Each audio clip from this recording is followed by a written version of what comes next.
5 seconds. Start. ನಗರಸಭೆಗಳ ಕರ್ತವ್ಯ. ನಗರಸಭೆಯ ಜವಾಬ್ದಾರಿ. ನಗರಸಭೆಯ 23ನೇ ಪ್ರೌಢಶಾಲೆಯ ಶಂಕುಸ್ಥಾಪನೆ ಮಾಡಿದ ಮುಖ್ಯಮಂತ್ರಿಗಳು 22 ಹೈಸ್ಕೂಲುಗಳನ್ನು ನಡೆಸುತ್ತಿರುವ ಕಾರ್ಪೊರೇಷನ್ ತನ್ನ ಜವಾಬ್ದಾರಿಯಿಲ್ಲವಾದರೂ 45-50 ಲಕ್ಷ ರೂಪಾಯಿಗಳನ್ನು ವಿದ್ಯಾಭ್ಯಾಸ ಪ್ರಗತಿಗೂ ಹಾಗೂ ಮಕ್ಕಳ ಏಳಿಗೆಯ ದೃಷ್ಟಿಯಿಂದ ಪ್ರತಿ ವರ್ಷ ಶಿಕ್ಷಣಕ್ಕಾಗಿ ಖರ್ಚು ಮಾಡಿದೆ. ಆದರೆ ನಾಗರಿಕ ಆರೋಗ್ಯ, ಪರಿಸರ ನೈರ್ಮಲ್ಯ ಇವು ನಗರಸಭೆಯ ಮುಖ್ಯ ಜವಾಬ್ದಾರಿ ಎಂದು ತಿಳಿಸಿದರು. ಉಪಾಧ್ಯಾಯರ ಗುಣಗಳು. ವಿದ್ಯಾಭ್ಯಾಸದ ಬೆಳವಣಿಗೆಗೆ ಉತ್ತಮ ದರ್ಜೆಯ ಉಪಾಧ್ಯಾಯರ ಅವಶ್ಯಕ. ಉಪಾಧ್ಯಾಯರ ಉತ್ತಮ ನಡವಳಿಕೆಯಿಂದ ವಿದ್ಯಾರ್ಥಿಗಳಲ್ಲಿ ಬೆಳೆಯುತ್ತಿರುವ ಅಶಿಸ್ತು ಕಡಿಮೆಯಾಗಲು ಕಾರಣವಾಗುತ್ತದೆ ಎಂದರು. ಕಾನೂನಿನ ಅಗತ್ಯತೆ.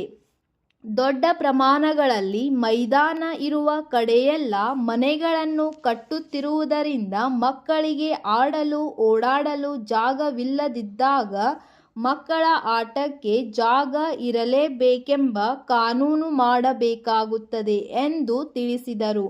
ನಗರ ನೈರ್ಮಲ್ಯ. ಪಟ್ಟಣದ ಸ್ವರೂಪ ಕೆಡುತ್ತಿರುವುದರಿಂದ ಹಣದ ಅಡಚಣೆ ಇದ್ದರೂ ಹೊಸ ತೆರಿಗೆ ಹಾಕದೆ ತೆರಿಗೆ ಮಧ್ಯೆ ಸೋರಿ ಹೋಗದ ಹಾಗೆ ನೋಡಿಕೊಂಡು ನಗರ ನೈರ್ಮಲ್ಯ, ಸೊಳ್ಳೆ ನಿರ್ಮೂಲನೆ ಇದಕ್ಕೆ ಹೆಚ್ಚಿನ ಲಕ್ಷ್ಯ ಕೊಡಬೇಕೆಂದರು. ಕೊಳಚೆ ನಿರ್ಮೂಲನೆ. ಕೊಳಚೆ ನಿರ್ಮೂಲನಕ್ಕೆ ಕೇಂದ್ರ ಸರ್ಕಾರ ಬೆಂಗಳೂರು ನಗರಕ್ಕೆ 2 ಕೋಟಿ ರೂಪಾಯಿ ಖರ್ಚು ಮಾಡಿದ್ದಾರೆ ಎಂದರು. ನಗರ ಸೌಂದರ್ಯ. ಅಡ್ಡಡ್ಡಲಾಗಿ ಬೆಳೆಯುತ್ತಿರುವ ಬೆಂಗಳೂರು ಉದ್ದುದ್ದಾಗಿ ಬೆಳೆದರೆ ಕಾರ್ಪೊರೇಷನ್ನರಿಗೆ ತೊಂದರೆ ಕಮ್ಮಿಯಾಗಿ ಸೌಲಭ್ಯ ಹೆಚ್ಚುತ್ತದೆ ಎಂದರು.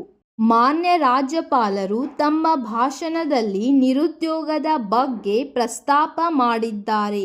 ಇಂದು ಗ್ರಾಮಾಂತರ ಪ್ರದೇಶಗಳಲ್ಲಿ ನಿರುದ್ಯೋಗ ಸಮಸ್ಯೆಯನ್ನು ಪರಿಹಾರ ಮಾಡಲು ಸರ್ಕಾರದವರು ನಾನಾ ಯೋಜನೆಗಳನ್ನು ರೂಪಿಸಿದ್ದಾರೆಂದು ರಾಜ್ಯಪಾಲರು ತಮ್ಮ ಭಾಷಣದಲ್ಲಿ ಹೇಳಿದ್ದಾರೆ.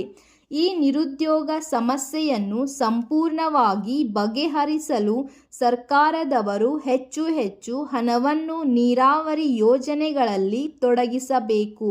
ದೊಡ್ಡ ಕಾರ್ಖಾನೆಗಳನ್ನು ಸ್ಥಾಪಿಸುವುದಕ್ಕೆ ಏರ್ಪಾಡು ಮಾಡಬೇಕು ಮತ್ತು ಖಾಸಗಿ ಕ್ಷೇತ್ರಗಳಲ್ಲಿಯೂ ಕೂಡ ಕಾರ್ಖಾನೆಗಳನ್ನು ಸ್ಥಾಪಿಸುವುದಕ್ಕೆ ಏರ್ಪಾಡು ಮಾಡುವುದಕ್ಕೆ ಪ್ರೋತ್ಸಾಹ ಕೊಡುವುದರ ಮೂಲಕ ನಿರುದ್ಯೋಗ ಸಮಸ್ಯೆ ಬಗೆಹರಿಸಬೇಕೆಂದು ಸಲಹೆ ಮಾಡುತ್ತೇನೆ.